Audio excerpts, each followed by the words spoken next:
we go. KSWAM, San Antonio College Radio. This is the Urban Suite D Major. Cheryl Meadow, Cody in studio with us.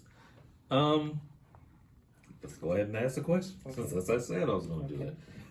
Your transition from gospel to R&B, how is that going? A lot easier than I thought. Really?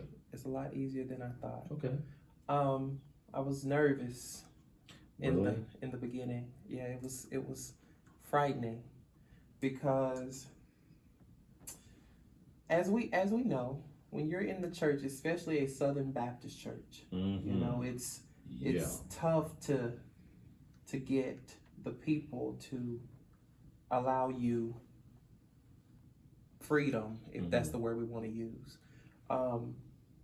They tend to believe that you're just a horrible person, you know, to attempt this to step out into this secular scene of music, and that was frightening to me.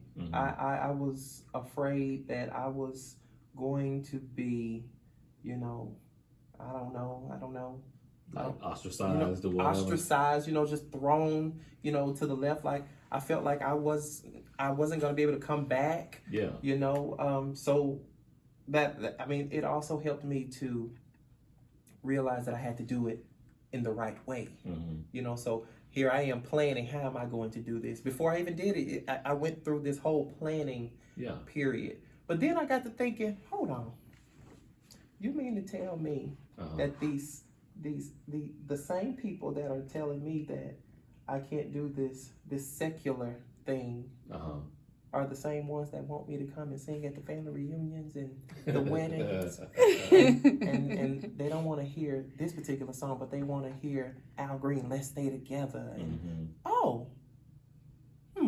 okay. Yeah. So let me go ahead and do what I'm gonna do, but let me do it tastefully. Right. You know, no cussing. You know, no degrading women.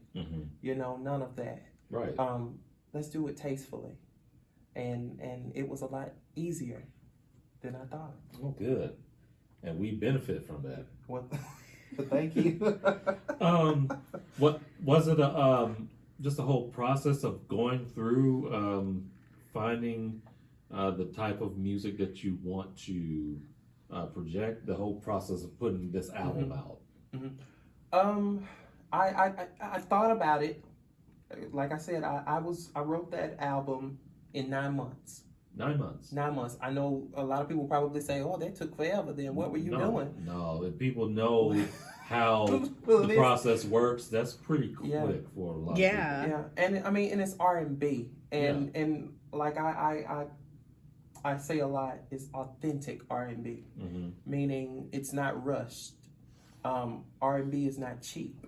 No. You know, I can go in the studio and, like I said, the song that we played in the first hour, "You and Me," it only took me 2 hours to record it, but that was my first R&B track. Yeah. And I felt like it was easy, you know, to do because I knew what I wanted. I knew how I felt at that time. Right. It was easy to write it, but song number 2, what is that going to be? What are you going to do?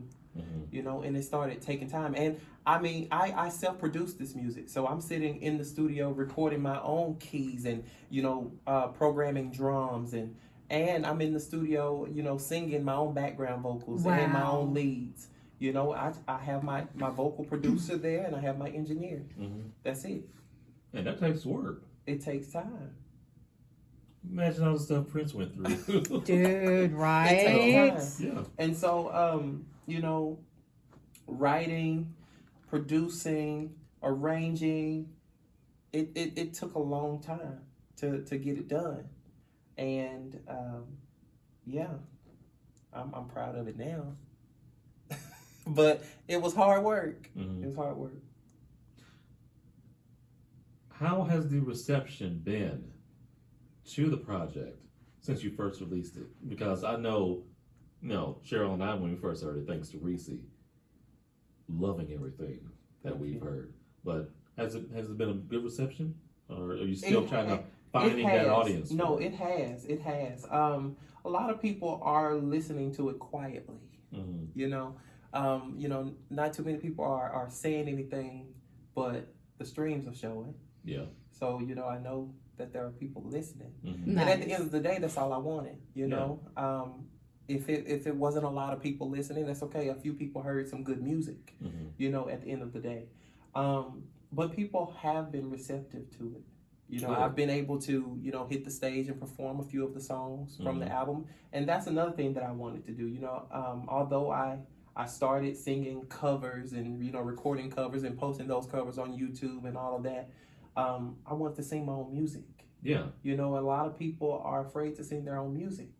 I'm not afraid to sing my own music because I worked so hard on it. Yeah. I want someone to hear it, you know? So, I'm happy about it.